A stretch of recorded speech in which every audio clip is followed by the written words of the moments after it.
সর্বকর্মে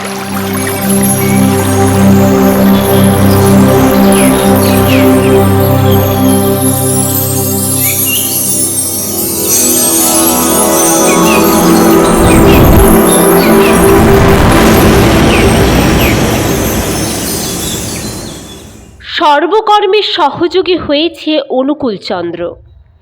একটু ছিদ্রানুসন্ধান করছে যোগসূত্রটি গলিয়ে দেবার জন্যে। তুমি যেমন আছো তেমনিই থাকো, চলে এসো আমার কাছে। তুমি যে কুসুমী হও না কেন, আমি গাঁথব তোমাকে আমার সোনার সুতোয়। তোমাকে মাজা ঘষা হয়ে আসতে হবে না, চলে এসো তোমার ওই কার্কশ্য নিয়েই। তোমার ওই কুঅভ্যাস, বদখেয়াল, বদস্বভাব সব নিয়েই তুমি ছুটে এসো, অগ্রসর হয়ে এসো তোমার ওই কলুষ মালিন্যের অভ্যঙ্গ মেখেই। আর যদি নিজে না আসো, আমাকেই যেতে দাও তোমার কাছে, আমাকে গমন করতে দাও তোমার অন্তরে। তুমি যা করছো তাই করো, শুধু হাতখানা বাড়িয়ে দাও, আমি ধরি। একজন ধরল অনুকূলচন্দ্রকে। মেয়ে মানুষ চুরি করবে, তাকে সাহায্য করতে হবে। দুষ্কৃতীর সাহায্য প্রার্থী হয়ে এলো দুষ্কৃতকারী। দেখলো অনেক অসাধ্য সাধন করছে অনুকূলচন্দ্র। যে রোগী ভালো হবার নয় তাকেও ভালো করছে। যে মানুষকে পুলিশ জব্দ করতে পারেনি সেও ওর কথায় উঠছে বসছে। ওর ইচ্ছে বুঝি বনের বাঘও বশ হয়। ধরে বসলো, দে ভাই আমাকে একটু সুবিধে করে, তুই একটু চেষ্টা করলেই হয়। তোর চেষ্টা তো কখনো ব্যর্থ যায় না, তুই একটু মন করলেই হয়। দিনের পর দিন একেবারে উত্তপ্ত করে তুলল অনুকূলচন্দ্রকে। দূর শালা, বলিস কি রোজ রোজ? অনুকূলচন্দ্র একদিন বলে দিল, অমন করে মেয়ে মানুষ পাওয়া যায় না, ওরও মন্তর আছে।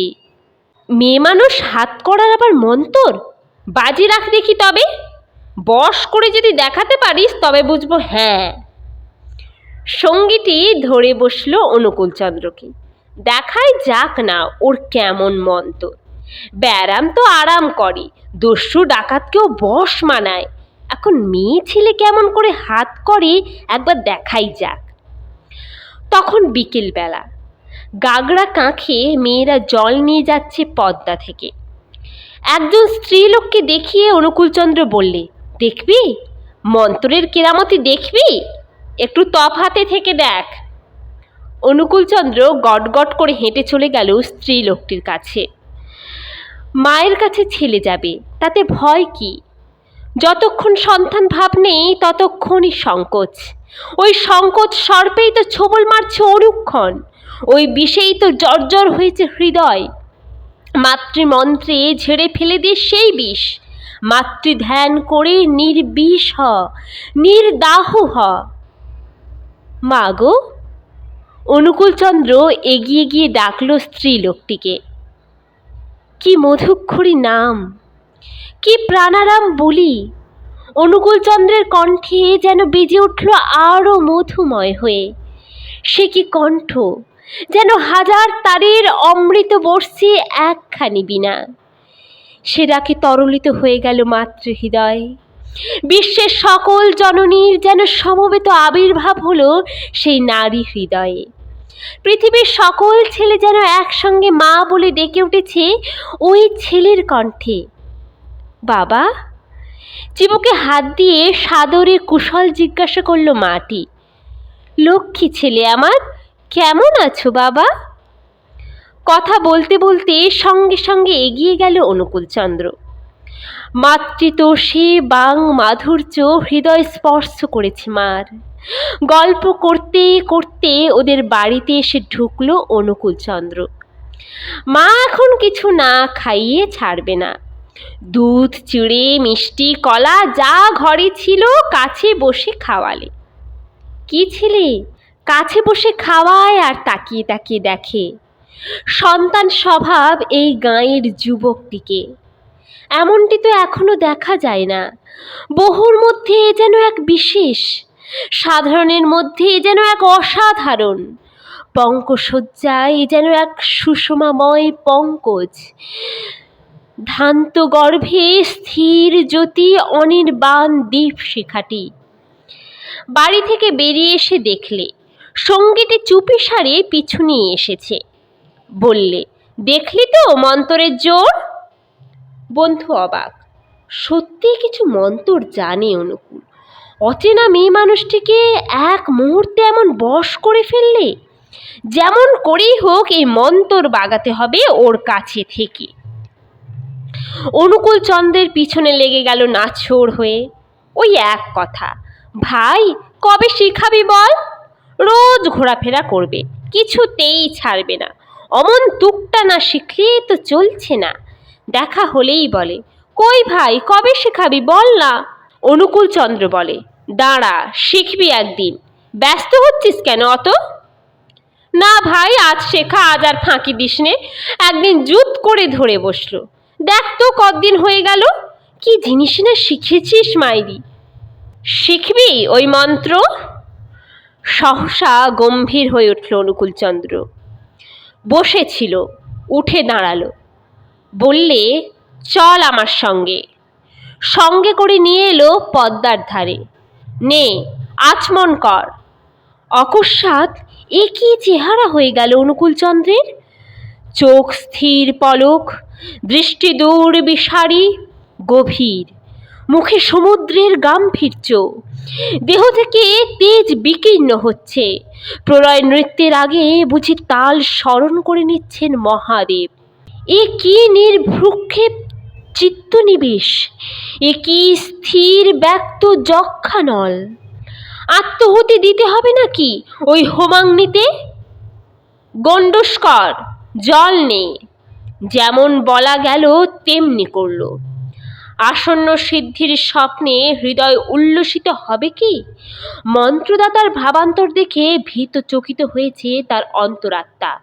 রক্তকৌশে ও বসনা স্মিত বক্তা শুভাননা। নির্জন বেলাভূমি অকস্মাৎ ধ্বনিত হয়ে উঠল গুরু গম্ভীর কণ্ঠস্বরে। মাতৃস্তব উচ্চারণ করছে অনুকূলচন্দ্র। নবযৌবন সম্পন্না চার্বাঙ্গী ললিত প্রভা, বল সর্বমঙ্গল মঙ্গলে শিবে সর্বার্থ সাধিকে। এসব কি বলতে বলছে অনুকূলচন্দ্র? প্রবৃত্তির বাঁধন শিথিল হয়ে পড়ল যে। স্নায়ুকেন্দ্র অভিভূত হয়ে পড়ছে। প্রতিবাদের শক্তি লুপ্ত হচ্ছে। বল শরণ্যে ত্রম্বকে গৌরী নারায়ণী নমস্তুতে।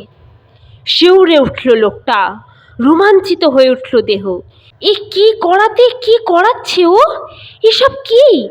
কাম দৃষ্টি খসে পড়ে গিয়েছে চোখের থেকে। চোখের সামনে সব করাল দর্শনা কালী।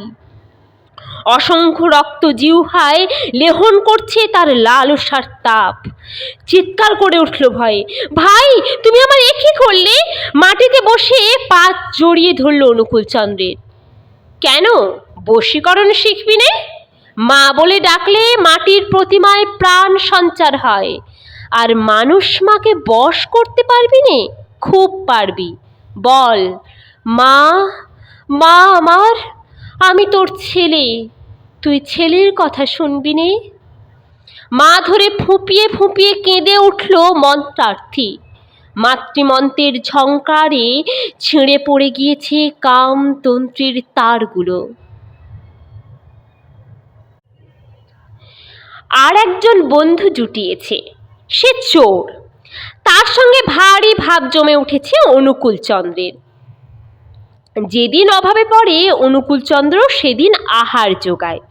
রোগে পড়লে তার চিকিৎসা করে, পথ্য দেয়। একেবারে 16 আনা সুহৃদ তার। তার জন্যে মনটা কাঁদে। শোলার টুকরো স্রোতে ভেসে যাচ্ছে। ইচ্ছে হয়েছে তাকে তুলে এনে ডাঙ্গায় রাখে। তার মধ্যে ওই যে রয়েছে দেবতার মস্তকাভরণ হবার সম্ভাবনা। ওই যে কালো কয়লা, ওর মধ্যে রয়েছে অগ্নি লালিমার লালিত্য। মনটা সেদিন কেমন লাগলো। অনেক রাত্রে বিছানা ছেড়ে এসে পায়চারি আরম্ভ করে দিলে পদ্মার ধারে। কার জন্যে যেন অপেক্ষা করে আছে। কাকে যেন চাই, কি যেন ছুটে যাচ্ছে নিরুদ্দেশে তিমিরান্ধকারে। তাকে এগিয়ে দিতে হবে আলোর সড়কে। দেখলে পদ্মার চর দিয়ে একটা লোক যাচ্ছে। কে যায়? এদিকে আয় তো।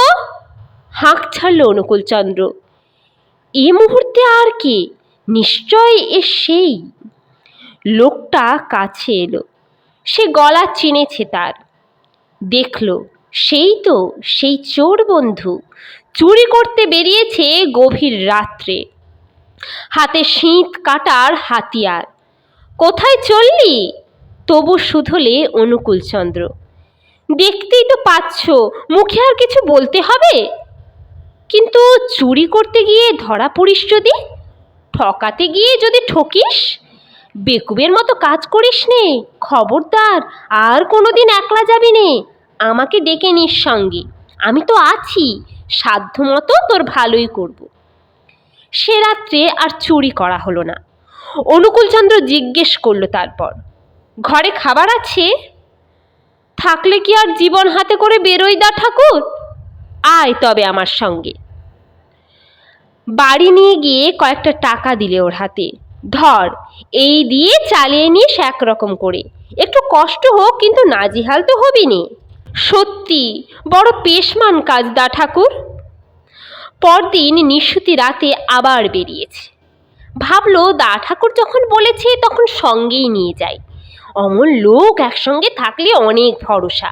বাড়ির কাছে গিয়ে ডেকে তুলল অনুকূলচন্দ্রকে। থমথমে অন্ধকার। চোরের সঙ্গে সঙ্গ দিয়ে চলেছে অনুকূলচন্দ্র। আর কতদিন চুরি করবি বল দেখি? এ পর্যন্ত তো কত চুরি করলি, কিন্তু অভাব ঘুচল? চলতে চলতে কথা তুললে অনুকূলচন্দ্র। কই আর ঘুচল? যেদিন চুরি করতে পারিনি সেদিন আর ভাত জোটে না। কি শালার পাজি কাজ তবে দেখ দেখি। পরে সর্বনাশ করবি, তাও যদি পেট না ভরলো তবে সে কাজ করে লাভ কি? আর ভালো কথা, চোর বন্ধুকে সজাগ করে দেয় নিজের ভাবনা চকিত হয়ে। ওরে, নিজের ঘর বন্ধ করে এসেছিস তো, যদি লোক ঠকে? চোর বদমাইশ। তাই তো, চঞ্চল হয়ে উঠল চোরের মন। অপকর্ম একটা যদি নিজের ঘরেই হয়ে যায়, শুধু তো চুরির ভয় নয়, তার এমন আছেই বা আর কি। কিন্তু ঘরে যুবতী বউ একলা শুয়ে, কপারটা ভিজিয়ে দিয়ে বেরিয়ে এসেছে, শিকলটাও তুলে দিয়ে আসেনি। ভেবে দেখ দেখি একবার, বলে যাচ্ছে অনুকূলচন্দ্র। পেট চালাতে গিয়ে পরকাল খোয়াবি? তোর পাপের ভাগ তো আর কেউ নেবে না। রত্নাকরের কথা জানিস নে? বাড়ি এসে শুধলে, আমি যে তোমাদের জন্যে এমন করে লোকের মাথায় লাঠি মেরে পয়সা আনি, তা তোমরা আমার পাপের ভাগ নেবে তো? বাড়ির লোক কথা শুনে অবাক। তা কেমন করে হবে? তোমার ভরণ পোষণ করা কর্তব্য, তুমি করছো। তুমি কেমন করে করছো তা নিয়ে আমাদের দরকার কি? পাপের ভাগিদার কেউ হলো না, বেটাও না, বউও না, মাও না, বাপও না। দা ঠাকুর, একটা পথ বাতলে দিতে পারো আমাকে? চোরবন্ধুর মনের গোড়ায় এবার নাড়া লেগেছে। ব্যস্ত কাতর হয়ে জিজ্ঞেস করলে, দা ঠাকুর, পথ কিছু আছে? আমি যে একেবারে পতিত। পথ নেই? নইলে এত লোক চলছে কেমন করে? পথ তো রয়েছেই, তুই চললেই হয়। ওই পতিত জমিতেই দেখিস সোনা ফলবে। পতিত আবার কি? চাষ হয়নি তাই পতিত। একবার চষে ফেল, দেখবি সারে একেবারে সারবান। ইঁদুরের মতো পরের গোলা কাটবে কেন? নিজের আঙিনায় করবি খাস দখলের খামার। তুই হীন হবি কেন? তুইও তো সেই ঈশ্বরের ছেলে। হাতির চোখ দেখে ভুল হিসেব করিস নে। তাকিয়ে দেখ তোর সমগ্রতার দিকে। বললে, দেখ তোর জন্য আমি কত ভাবি জানিস। জীব উদ্ধারের দায়িত্ব যার, সে ছাড়া আর ভাববে কে? শিশু খেলা করছে, খেলা করতে করতে দাওয়ার ধারে এগিয়ে যায়, মুখ বাড়িয়ে দিতে যায় নিচের দিকে। মুখ থুবড়ে পড়ে কপাল ভাঙবে কিনা তা সে কি জানে? দায়িত্বের দৃষ্টি নিয়ে কাছে বসে আছেন মা, পড়বার আগেই সামলাবে। ঠিকই তো, সব সমঝে গেল লোকটা। পদ্মার তীরে দৌড়ে গেল তখনই, হাতের শীত কাঠিটা ছুঁড়ে ফেলে দিল পদ্মার জলে। যাক, এ পাপ উপকরণ তবে যাক, ধুয়ে মুছে যাক এর শেষ ছলনা। হাতের হাতিয়ার ফেলে দিয়েই ছুটে এলো অনুকূলচন্দ্রের কাছে। দা ঠাকুর, তুমি আজ আমার সর্বনাশ করলে, আমার সব গেল, চুরি বিদ্যাই ছিল আমার সর্বস্ব, তা তুমি আজ শেষ করে দিলে। সব ফেলে দিয়ে এলাম ওই পদ্মার জলে। সর্বনাশ হলো নাকি আজ?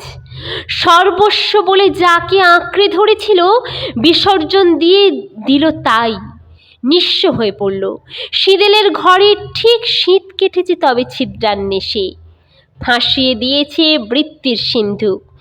নিঃস্ব যদি হয়ে থাকো তবে বিশ্বনাথকে পাবে, স্থান যদি দিয়ে থাকো তবে স্থায়ীকে পাবে বই কি। তাই নাকি?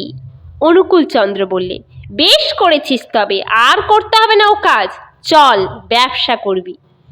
ঘরে এনে 5টি টাকা দিল ওকে, বললে পুঁজি কর এই 5টা টাকা। কিন্তু রাত হলেই চুরির ঝোঁক চাপে মাথায়। ছুটে আসে দা ঠাকুরের কাছে, ডেকে তোলে, দা ঠাকুর, ও দা ঠাকুর, ওঠো, মনের ভেতর আবার কেমন কেমন করছে যে। বস আমার কাছে, ও ঠিক হয়ে যাবে খুনি। কাছে বসিয়ে গল্প করতে থাকে অনুকূলচন্দ্র। বদখেয়াল যখন আসবে তখন মনটাকে অন্য কাজে লাগিয়ে দিবি। নেশার মতো ওরও একটা সময় আছে। ঠিক সন্ধে লাগলেই নেশাখোরের মন মদের দোকানে ছোটে, তখন আর থাকতে পারে না। নেশায় এসে কান ধরে নিয়ে যায় মদের দোকানে। এও ঠিক সেই রকম। সেই সময় যদি মনটাকে অন্যভাবে ব্যস্ত রেখে সময়টা কাটিয়ে দেওয়া যায় তবে গেল।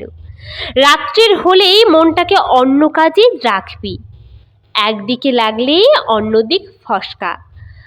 আর ছাড়বো ছাড়বো করলে কি ছাড়া যায়? কাটবি তো এক কোপে। সারা রাত ধরে কথা চালায় অনুকূলচন্দ্র। প্রবৃত্তির ঘোড়ার মুখে লাগাম লাগিয়ে দাঁড় করিয়ে রাখে সারা রাত। বন্যকে বশ করতে হবে যে, পরবশকে সবশ করতে হবে। ভোরবেলা চলে যেত লোকটা। একদিন মনে হলো, এমন করে দা ঠাকুরকে না ঘুমোতে দেওয়া কি ঠিক হচ্ছে? আমার জন্য ওকে কষ্ট দিচ্ছে কেন?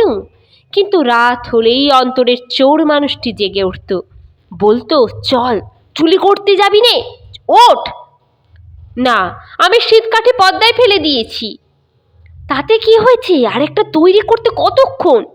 না, এ তুমুল স্রোতে ভেসে যাবে নাকি ও? দা ঠাকুর, ও দা ঠাকুর! আবার ছুটে আসে দা ঠাকুরের ঘরের কাছে। না, দা ঠাকুর বুঝি ঘুমিয়ে, আজ আর ডাকবো না। আর ডাকে না। অনুকূলচন্দ্রের ঘরের দাওয়ায় উঠে বসে থাকে। বসে থাকতে থাকতে কত কি ভাবে। ও চোর, ওর মতো ঘৃণ্য কে আছে? সমাজে ওর স্থান কোথায়? তবু দা ঠাকুরের বুকের মধ্যে ওর জন্য স্থান হয়ে রয়েছে একটুখানি। মরুভূমির মধ্যে ওই একটুখানি পান্থনিবাস। নিরাশ্রয়তার পাড়াবাড়ি এই একটিমাত্র আশ্রয়দ্বীপ, নিরালম্বের ওই একমাত্র আলম্বভূমি। ভাবতে ভাবতে মুহূর্ত উত্তীর্ণ হয়ে যায়। একদিন ডেকে আরও কিছু টাকা দিলে ওকে অনুকূলচন্দ্র, দেখ পুঁজিটা একটু বাড়িয়ে নি, কারবারে ভালো করে মন দে। এ অযাচিত প্রেম সইবে কেমন করে? কেঁদে ফেলে লোকটা, বলে, তোমার এত মমতা, এত প্রেম। এ প্রেম স্বতঃস্ফূর্ত, এ প্রেম নির্বিচারী, এ প্রেম অকুণ্ঠ। ভালোকে তো সবাই ভালোবাসে, মন্দটাকে ভালোবেসে ভালো করো, তবেই তো আমার ভালোবাসা, নইলে সে ভালোবাসার দাম কত? প্রেম যদি পাপহ না হলো তবে তার সার্থকতা রইল কোথায়? ক্ষমা যদি মার্জনায় না আনলো তবে সে ক্ষমা তো অক্ষমতা। একদিন সন্ধেয় পদ্মার ধারে বেড়াচ্ছে। সামনে দূর বিসারি মুক্ত উপত্যকা ভূমি, বাউলের গানের মতো উদাস, ধ্যানলীন যোগীর মতো আত্মপরিক্রমে নিরুদ্দিষ্ট। পশ্চিম আকাশে লাল আঁচল ছড়িয়ে দিয়ে কৃষ্ণকেশরে রাস বাঁধতে বসেছে সন্ধ্যা। পায়চারি করতে করতে দাঁড়িয়ে পড়ল অনুকূলচন্দ্র। দাঁড়িয়ে দাঁড়িয়ে দেখতে লাগলো সেই শোভা, সেই নির্জনতার মৌন মাধুর্য। আহা, কি তোমার লীলা! দেখতে দেখতে ধ্যানাবিষ্ট হয়ে পড়ল একেবারে। সন্ধে উতরিয়ে অন্ধকার হয়ে এলো। একটা দুটো করে নক্ষত্রের দল এসে ভিড় করে দাঁড়ালো আকাশের বাতায়নে। চাঁদ এসে আনন্দ মেলার আসর পেতে বসল তাদের নিয়ে। আহা, কি তোমার বিধান, কি তোমার ভাব পরিপাট্য! তেমনি নিশ্চল ভাব মুগ্ধ হয়ে দাঁড়িয়ে রইল অনুকূলচন্দ্র। ভাব নিমজ্জিত হয়ে ভাবানুভূত হয়েছে, পাথরের মতো দাঁড়িয়ে গিয়েছে এক জায়গায়। এই শুনছো, গায়ে হাত দিয়ে কথা বললে কে? ফিরে তাকালে অনুকূলচন্দ্র, দেখলে কাছে দাঁড়িয়ে দুজন লোক, সন্ডাগুন্ডা চেহারা। একজনের হাতে ছোরা, আরেকজনের হাতে পিস্তল। এদের তো কখনো দেখিনি। কি চায় এরা? জিজ্ঞেস করলো। কি চাই তোমাদের? ওরা হলো এক সন্ত্রাসবাদী দলের লোক। অনুকূলচন্দ্রের কথা শুনেছে ওর অনেক কিছু জানা আছে। যেমন কাজ হাসিলের কায়দা জানা আছে, তেমনি লোক হাত করতে পারে অবলীলায়। ভেবেছে এমন একজন লোককে দলে পেলে ভারী সুবিধে। কিন্তু ওকে এমনি আসবে? ঠিক করেছে ওকে ভয় দেখিয়ে পক্ষে টানবে। বললে, আমাদের দলে তোমাকে নাম লেখাতে হবে। তোমাদের আবার কি দল? আমরা রাজনীতি করি, দেশোদ্ধার করব। হো হো করে হেসে উঠল অনুকূলচন্দ্র। দেশোদ্ধার করবে? ওই ছোড়া আর পিস্তল দিয়ে দেশোদ্ধার করবে? আবার সেই হাসি। 10 দিক কম্পিত হয়ে গেল সেই হাসির আওয়াজে। নির্জন নিস্তব্ধতা বজ্র গাম্ভীর্যে অট্টহাসি করে উঠল তার প্রতিধ্বনিতে। রোমাঞ্চিত হয়ে উঠল প্রকৃতির শান্ত সমাধি। দেশোদ্ধার করতে বেরিয়েছ তোমরা? তোমাদের ক্ষমতা কি? নিজেরা আগে উদ্ধার হও, দেশোদ্ধার করো পরে। পরম হংসদেব কি বলেছিলেন? গঙ্গা নদীতে খুদে খুদে কাঁকড়া দেখেছ? সেই অগাধ সলিলে ওদের স্থান কতটুকু? এই জগতের তুলনায় তোমরা ওই খুদে কাঁকড়ার চেয়েও কত ছোট। পদ্মার তীরে ওই বালির চর দেখছো না? ওই বালির চরে 2 কণা নগণ্য বালির দানা তোমরা। বলি, নিজের পথ খুঁজে পেয়েছো? হুঙ্কার দিয়ে উঠল অনুকূলচন্দ্র। আত্মোদ্ধারের পথ দেখো, দেশোদ্ধারের চিন্তায় তোমাদের কাজ কি? যার জগৎ দেশও তাঁর, তাঁর কাছে গিয়ে নিজেরা উদ্ধার হও, তাহলেই দেশ উদ্ধার হবে, বুঝলে? প্রচণ্ড শব্দ করে আবার হেসে উঠল অনুকূলচন্দ্র, সেই দিক প্রকম্পিরব। এই হাসিতে হৃদয় কেঁপে উঠল তাদের। বুঝলে, তোমরাই বরং আমার দলে এসো। আমারও একটা দল আছে, মানুষ ভালোবাসার দল, আত্মসংগঠনের সংঘ। ভর্তি হয়ে যাও ওই দলে। মানুষ হও আগে, তৃষা আগে মিটুক, আগে সুস্থ হও, হেকমত জাহির করো পরে। মন্ত্রস্তব্ধ সাপের মতো মাথা নুয়ে পড়ল ওদের। নির্বাক হয়ে রইল হত চৈতন্যের মতো। কই, কি ঠিক করলে? ওপরওয়ালার আদেশ ছাড়া তো আমরা অন্য দলে যোগ দিতে পারিনি। ওপর থেকে অনুমতি নিতে হবে। আমরা বরং শুনে এসে। ভীতচকিত হয়ে থতিও গেল ওরা। হ্যাঁ, তবে তাই শুনে এসো গে। লোহার টুকরো আটকে ছিল চুম্বকের গায়ে, ছাড়া পেয়ে কেঁদে বাঁচল। আর কোনোদিন দেখা করতে এলো না অনুকূলচন্দ্রের সঙ্গে। এদিকে অনুকূলচন্দ্রের ডাক্তারি করা প্রায় ঘুচে গেল। ডিসপেন্সারিতে অনন্তনাথ থাকে। যে নেহাত ছাড়ে না তাকে ওষুধ তৈরি করে দিতে বলে। দেহের রোগের জন্যে তো ডাক্তার আছেই, মনোরোগের ডাক্তার চাই। মনকে আরোগ্য করতে হলে মনকে আগে মাতানো চাই। হরি কীর্তনের নেশা লাগিয়ে মনকে আগে মাতাতে হবে। হরি হরি করতে করতে মনের ক্লেদ হরণ হয়ে যাবে। ওই চোর ডাকাত খুনি বদমাইশদেরও মাতাতে হবে। মাতালকে হরিনামের সুরা পান করাতে হবে, যার এক বিন্দুতে নির্ভঙ্গ নেশা। প্রেম দিয়েছে, এবার পরশমণির ছোঁয়া লাগিয়ে হেম করে তুলতে হবে। পতনের অধবাহকে ধারণ করেছে, এবার উদ্ধারণ করতে হবে। বেবাগ ঘোড়ার রাশ বাগিয়েছে, এবার রাজধানীতে ছুটিয়ে নিয়ে যেতে হবে। নিয়ে যেতে হবে অনাবিলতার সূচি সৌন্দর্যে। মণ্ডুকের ওই কূপের প্রাচীর ভেঙে দিতে হবে। তাকে পরিচয় দিতে হবে সমুদ্রের পরিবেশের। সে আনন্দ জয় করেছে ক্ষিণ্ণতাকে, দিতে হবে সেই সুন্দরানন্দের ঠিকানা।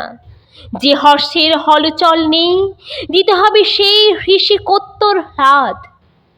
লাগিয়ে দিল কীর্তন। যাদের যাদের সঙ্গে ভাব হয়েছে তাদের টেনে আনলো কীর্তনের মহাভাবে। নাচিয়ে দিল কীর্তনের প্রেমদাগ্নে। এ যেন এক নতুন উল্লাস, আনন্দের এক অভাবিত পূর্ব উৎস। মৃদঙ্গে বোল উঠল, হরি বল হরি বল। করতালিতে তাল পড়তে লাগলো, হরি বল হরি বল। হরিনামের বাণ ডেকেছে, হরি বল হরি বল। উদাত্ত ধ্রুবায় দ্রুত তাল দিল খঞ্জরি, হরিনামের বাণ ডেকেছে, হরি বল হরি বল। তালে তালে নেচে উঠল লোক। হিমায়তপুরের দেখা দেখি আশেপাশের গ্রামগুলোও মেতে উঠল। প্রতাপপুর থেকে বেরুলো যদুপাল, মধুপাল, কেষ্ট ঘোষ, মুকুন্দ ঘোষ। বুনোপাড়ায় কীর্তন লাগালো কোকন আর তরণী। মিস্ত্রি পাড়ায় মেতে উঠল হারান মিস্ত্রি, নারায়ণ মিস্ত্রি। গয়লাপাড়ায় মধু ঘোষের জামাই নফর ঘোষ। পাপ মরুভূমিতে হরি সংকীর্তনের বাণ ডেকে গেল। হৃদয় তরি দুলতে লাগলো হরিনামের অমৃত সিন্ধুতে। ওই নামামৃত ছাড়া আর মৃত সঞ্জীবনী কোথায়? নাম করো আর কীর্তন করো, কীর্তন করো আর নর্তন করো। দেহের সেদের সঙ্গে ঝরে পড়বে কলুষ সেদ। নামা নিষিক্ত হয়ে নাচো, নিঃসংকোচ হও। এছাড়া আর ওষুধ নেই এখন, আগে মজো, মজলেই স্বাদ আসবে। সমাজ উন্নয়নের সভায় গিয়েছে, সেখানেও ওই কথা, দাদা কীর্তন করুন। নাজিরপুর, হিমায়তপুর, ছাতনি, প্রতাপপুর, কাশীপুর, এই পঞ্চগ্রাম নিয়ে একটা ব্রাহ্মণ সমাজ। বসন্ত ডাক্তার প্রস্তাব করলে, ব্রাহ্মণ সমাজের উন্নতি করতে না পারলে ধ্বংস নিশ্চয়। বামন হলো দেশের মাথা, অথচ বামনেরই মাথা ঠিক নেই। যেমন দিলকাল পড়েছে, এখন থেকে যদি আত্মসংস্কারে হাত না দিই তবে নিশ্চিহ্ন হয়ে যেতে হবে ব্রাহ্মণদের। অন্য জাতের লোকেরা তো তাদের মতো করছেই, আমরা করছি কি? আমাদের সমাজের তরফ থেকে এখনই কিছু করা দরকার। কাশীপুর হাটতলায় স্কুল ঘরে ব্রাহ্মণরা এক সভা বসালেন। সভাপতিত্ব করলেন নাজিরপুর নিবাসী প্রবীণ উকিল বৃন্দাবনচন্দ্র অধিকারী। সভায় ঠিক হলো রবিবারে গ্রামে গ্রামে মিটিং করতে হবে। মিটিংয়ের মারফত আত্মসংশোধনের চালচলনগুলো প্রচার করতে হবে, মানে ব্রাহ্মণত্বকে আবার জাগিয়ে তুলতে হবে। দস্যুতা বদমাইশি করাই যেসব গ্রামাঞ্চলের বেশিরভাগ লোকের পেশা, সেসব জায়গায় মুরব্বীদের মাথায় কেমন করে যেন এলো আত্মবিশ্লেষণের বুদ্ধি, আত্মপরিশোধনের তাগিদ। এরা কি তবে তাঁরই লীলা সহচর? পূর্ব ইঙ্গিতের আবেদন জেগেছে মনের মধ্যে। ভগবান যখন আবির্ভূত হন তখন সঙ্গে নিয়ে আসেন তাঁর নিত্য পার্শ্বদের, কিন্তু সেই স্মৃতির চাবিকাঠিটি রাখেন নিজের হাতে। তারা যেন আবার নূতন করে এসে জোটে তাঁর কাছে। যেমন মৌমক্ষিকারা আসে ফুলের মধুগন্ধ পেয়ে, ফুল ওদিকে হাসে।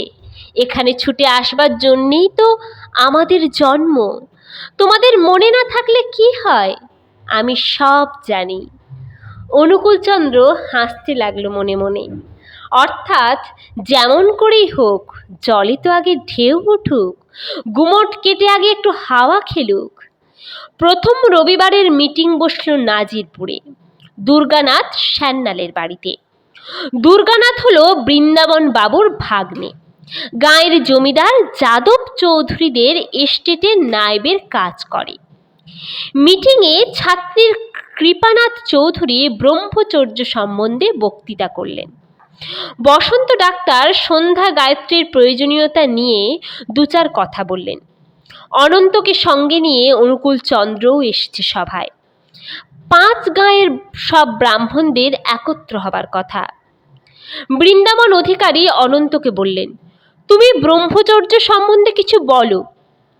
অনন্তনাথ বাল্য থেকেই ঈশ্বর সাধনার পথে, ইদানিং আবার সাধন মার্গের ক্রিয়াকলাপ নিয়ে আছে নিবিড় হয়ে। চরিত্রে, ঈশ্বর তৃষায়, ধর্মনিষ্ঠায় অনন্তনাথ তখন সকলের পরিচিত।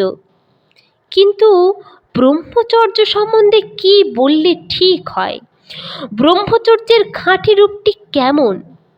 অনুকূলচন্দ্রকে চুপি চুপি জিজ্ঞেস করল, ভাই কি বলবো? অনুকূলচন্দ্র কি যেন সব বলে দিলে। অনন্তনাথ দাঁড়িয়েই আরম্ভ করল, ব্রহ্মে চরশীল থাকাই ব্রহ্মচর্য, আর এই ব্রহ্মচর্যই হলো ব্রাহ্মণের সত্তা, তার খুঁটো। খুঁটো নড়বড়ে হলে কিন্তু বাঁধনের কোনোই মানে হয় না। যে কোঠায় ভিত্তি কাঁচা, তার উপরে তালা বাড়াবে কেমন করে? বিকেল 5টায় সভা শেষ হলো। সভান্তে নানা কথা হচ্ছে, তখনও সেই সমাজ সংস্কার নিয়ে। অনুকূলচন্দ্র দুর্গানাথকে ডেকে বললে, দাদা কীর্তন করুন। যাই করুন আর তাই করুন, সঙ্গে সঙ্গে চালিয়ে যান নাম আর কীর্তন। কীর্তন বন্যায় ভাসিয়ে দেন একেবারে দেশখানা। শুধু সভা সমিতিতে কি কিছু হয় দাদা? অন্তর সাফ করা চাই, জানেন তো? কলিযুগে নাম ওইব কেবলম। খুব হরি সংকীর্তন করবেন, নেচে নেচে কীর্তন করবেন। কীর্তনের দল পেলেই ঝাঁপিয়ে পড়বেন, নামের কামানে আকাশ ফাটিয়ে ফেলবেন। যেখানে যায় সেখানেই বলে, কীর্তন করো, কীর্তনের দল তৈরি করো, নাম ওইব কেবলম, হরি নাম করো। ডাক্তারি ছেড়ে নামের ফেরি আরম্ভ করলো। হরিনামের পসারি হলো এবার। দেহের বৈদ্যগিরি থেকে আরম্ভ করলো এবার আত্মার বৈদ্যগিরি। যে সুস্থ থাকলে সব সুস্থ। চিকিৎসা আরম্ভ করলো তার। নিত্য শুয়ে স্থিত করে দিলেই সে সুস্থ। ডাক্তারি চুলোয় গেল। নাম পাগল হয়ে রইল অনুকূলচন্দ্র। অনন্তের স্ত্রী মারা গিয়েছে আজ কিছুকাল হলো, নেহাত অল্প বয়সে। রেখে গিয়েছিল যে একমাত্র সন্তান স্মৃতি, তাও চলে গেল কচিকালেই। স্ত্রী পুত্র হারিয়ে পাগল হওয়ার কথা, তাই পাগল হয়েছে অনন্তনাথ। বাঁধন শূন্য হয়ে ঈশ্বরের জন্য পাগল হয়েছে। সংসারের দুটো বড় বন্ধন হচ্ছে দ্বারা আর অপত্য। স্বেচ্ছায় দুজনই বিদায় নিয়েছে অনন্তনাথের সংসার থেকে। অনন্তের সহজ সংস্কার তাই মেতে উঠল। এবার চাই সেই অনন্ত বিশ্বনাথকে। পায়ের শিকল যখন খুলেই পড়েছে, তখন দৌড়তে হবে এবার ঊর্ধ্বশ্বাসে, পৌঁছতে হবে দ্রবচিত্ততার ঊর্ধ্বে। পাবনা গয়েশপুরে রাধারমণ গোস্বামী হল অনন্তনাথের ভগ্নিপতি। রাধারমণ গুরুগিরি করে, শিষ্য সাগরেদ আছে। শিক্ষার হাতে খড়ি হলো দীক্ষায়। রাধারমণের কাছ থেকে দীক্ষা নিয়ে সাধন ভজন আরম্ভ করে দিল অনন্তনাথ। সাধনা মানে সে রীতিমতো সাধনা। বাড়ি থেকে খানিকটা দূরে মাঠের মধ্যে একখানা ছোট ঘর করে নিয়েছে কানেস্তারার ছাউনি দিয়ে। দুটো খোপ করেছে ঘরে, একটায় ওঠা বসা করে, তামাকটিকে রাখে। বন্ধু বান্ধব দেখা করতে এলে 2 মিনিট সেইখানে বসে কথাবার্তা বলে। আর একটা খোপ, সেই গুপ্ত কক্ষে চলে তার গুহতমের অনুসন্ধান। দিনের পর দিন চলে যায় ওই সাধন কক্ষে। একবার ধ্যানে বসলে এক চোটে 6-7 দিন। 6-7 দিন পরে একবেলা একবার বাইরে বেরিয়ে শৌচাদি সেরে সামান্য কিছু ফলমূল মুখে দিয়ে আবার ঢোকে। আবার চলে ক্রমাগত হপ্তাখানেক। মনে মনে বড় কঠোর সংকল্প করেছে অনন্তনাথ, যেমন করেই হোক সেই গুহাহিত পরমাত্মার রহস্যোদ্ঘাটন করা চাই। ব্রহ্মকে না জানতে পারলে ব্রাহ্মণ কুলের কলঙ্ক হয়ে থাকবে কেন মিছামিছি? সৃষ্টির মূলে রয়েছেন যে স্রষ্টা, সাক্ষাৎকার করতে হবে তাঁরই সঙ্গে। পথের ভগবানে আমার কি হবে? আমি চাই তাকে ইন্দ্রিয় দিয়ে অনুভব করতে। অনুকূলচন্দ্র জানতে পারল অনন্ত সাধন ভজন করছে, কৃচ্ছ সাধন করে চলেছে ব্রহ্ম দর্শন করবার জন্যে। ধ্যান যোগে ধরতে চাইছে সেই ধ্যানাতীতকে। অন্তরে এসব কি আরম্ভ করলি তুই? মাঝে মাঝে দেখতে গিয়েছে আর জিজ্ঞেস করেছে অনন্তনাথকে, এসব কিসের জন্যে? এ আবার কি প্রশ্ন? তবে ধর্মমার্গের লোক হয়ে জানো না এসব কিসের জন্যে? অনন্ত বিস্মিত হয় বন্ধুর সেই বিমূঢ় প্রশ্নে। ব্রহ্মের কুষ্টি ঘাঁটতে চায়? আচ্ছা করুক না, সাধনার পাথর স্পর্শ লেগে ক্ষুধাটা ক্ষুরোধার হোক আগে, অপেক্ষার আগুনে পুড়ে নিকটতর হোক আগে বিশ্বাস। অনুকূলচন্দ্র উৎসাহও দেয় না, বাধাও দেয় না। সাধনা চলতেই লাগলো অনন্তনাথের। ক্রমশ এই তীব্রতা বাড়তে লাগলো কৃচ্ছতার। শুধু একচোটে 6-7 দিন নয়, শারীর ধর্মকে উপেক্ষা করে দিনের পর দিন চালাতে লাগলো ধ্যান দর্শনে ঈশ্বরানুসন্ধান। শরীরের কথা ভুল হয়ে গিয়েছে, ঈশ্বরত্বে লীন হয়েছে মন। ধ্যানাসনে যেটা বসে রয়েছে সেটা একটা সব ছাড়া আর কিছুই নয়। গায়ের উপর দিয়ে লাল ফিপড়ে সার চলেছে, দুদিক থেকে উইয়ে মাটি তুলেছে স্তূপাকারে। চাটাইয়ের বেড়ার ফাঁক দিয়ে উঁকি দিয়ে লোকে বলছে, ও কি আর এতক্ষণ বেঁচে আছে? কেউ বলছে, ও অনন্ত কোথায়? ও যে দেখছে সেই শ্রীরাম সাধক বাল্মীকি। এবার আর নিজের থেকে বেরোয় না, দরজার খিল ভেঙে বাইরে থেকে ফিরিয়ে দিতে হয় দেহ প্রত্যয়। সাধনার তবু বিরাম নেই।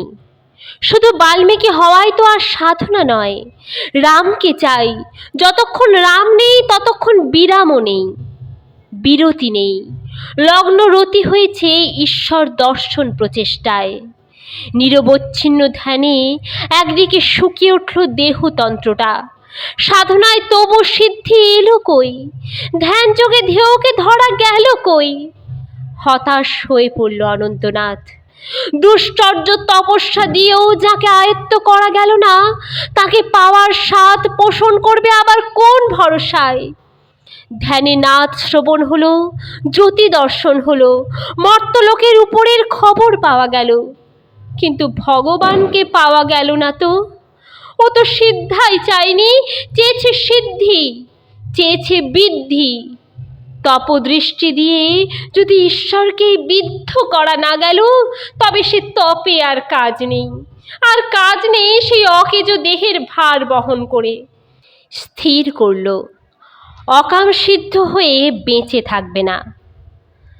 পরনের একখানা কাপড় পাকিয়ে দড়ির মতো করে আর কাঠে ঝুলিয়ে দিলে উদ্বন্ধনে এ অসার্থক দেহের বোঝা বিসর্জন দেবে এখনই। বাইরে তখন সদ্য সন্ধ্যা আর মুষলধার বর্ষণ। ভাবলে এই উপযুক্ত সময়। রাতের আসন্ত অন্ধকারে সঙ্গে সঙ্গে চলে যাবে মৃত্যুর অদৃশ্য তমসায়। কেউ জানবে না কখন কি হয়েছে। দরজায় খিল ভালো করে এঁটে দিয়ে এগিয়ে গেল উদ্বন্ধনের জন্যে। হয় ভগবান দেখা দিক, নয় এ দেহ যাক। সাধনার কঠিন প্রচেষ্টা বেদনার অশ্রু হয়ে ঝরে পড়ল একবার। ভগবান যখন পেলাম না, তখন এ নিরর্থক জীবন সমাপ্ত হোক। চটাপট করাঘাত পড়ল বাইরে কপাটের উপর। চমকিত হলো অনন্তনাথ। এই চরম নিষ্পত্তির মুহূর্তে এ আবার কি বিঘ্ন? অমনি বাইরে থেকে রব এলো, অনন্ত রে, শিগগির দরজা খোল, ভিজে গেলাম যে, কই খুললি? অনন্ত চিনতে পারল কে ডাকছে বাইরে থেকে, কিন্তু না, তার আগে কাজ শেষ করে ফেলতে হবে। খিল খুলতে না গিয়ে কাপড়ের রশিটাকে তাড়াতাড়ি গলায় জড়িয়ে ফেলল। আর এদিকে দরজায় প্রচণ্ড পদাঘাত পড়ল সঙ্গে সঙ্গে। খিল ভেঙে কপাট খুলে গেল। অনন্তনাথ বিস্মিত হয়েছে আগেই, এবার স্তম্ভিত হলো বিস্ময়ে। ফাঁকি দিতে গিয়েও ফাঁকি দেওয়া গেল না। তা তুমি এখানে এমন ভাবে? প্রশ্ন করতে গিয়ে থতমত খেয়ে যায় অনন্তনাথ। বাড়িতে ওষুধ ঘরে বসে লোক নিয়ে গল্প করছিল অনুকূলচন্দ্র। হঠাৎ আকাশের আসন্ত বর্ষার দিকে তাকিয়ে কেমন যেন ভাবান্তর হলো। বারান্দায় বসেছিল, লাফ দিয়ে পড়ল নিচে। ঝড় বৃষ্টি মাথায় নিয়ে ছুটল কাশীপুরের মাঠের দিকে। এক দৌড়ে সোজা এসে হাজির হয়েছে অনন্তের সাধন ঘরে। তখনও হাঁপাচ্ছে অনুকূলচন্দ্র। শালা, আমাকে ফেলে যাবে কোথায়? কথার সঙ্গে আক্ষেপ আকুতির বেদনা। শালা, ওই সাধনায় কি মানুষের শেষ সাধনা? নিশ্চয়তার দার্ঢ্য জড়িত কণ্ঠে চেঁচিয়ে উঠল অনুকূলচন্দ্র। বিফল হয়েছিস কোথায়? তুই ভগবানের জন্য পাগল, আর ভগবান কি চুপ করে বসে? সেও যে দৌড়িয়েছে তোর পিছনে, দেখছিস নে? তুমি যদি ব্যস্ত হয়েছ এক করা, তিনি ব্যস্ত হয়েছেন এক কাহন। তিনি টেনে নিয়েছেন সামনে থেকে, তাই লোকে দেখছে এগিয়ে গিয়েছ। তার আকর্ষণে হলো গতি, আর তার জন্য ব্যগ্রতা হলো তার করুণা। ব্যগ্রজনের অগ্রে দাঁড়িয়েছেন সেই ভগবান। ভালো করে চোখ রগড়িয়ে নিল অনন্তনাথ। দেখল সামনে দাঁড়িয়ে অনুকূলচন্দ্র, সেই তার প্রাণপ্রতিম বাল্যসখা অনুকূল। এখন আর দেখবার সাধনা নয়, সাধনা আরম্ভ হোক তদ্গত হবার জন্যে। হাত ধরে বের করে এনে একদম নিয়ে গিয়ে তুলল বাড়িতে, মার কাছে। মা গো, একটা ব্যবস্থা করে দে অনন্তের। শালা মরতে যাচ্ছিল, বলে ভগবান পাওয়া গেল না, আর এই জীবন রাখবো না। মা চিবুক ধরে আদর করলেন অনন্তকে। কি দেহ ছিল আর কি হয়েছে? অনন্ত তখনও মুড়ের মতো তাকাচ্ছে বন্ধুর দিকে। তুমি কেমন করে এত সব জানলে? তুমি কি তবে আরো কিছু? মার কাছে আবার দীক্ষা হলো অনন্তনাথের। চতুর্দিকে রটে গেল অনুকূলচন্দ্র অন্তর্যামী। অনন্তের কাছে ধরা দিয়েছে সে নিজে।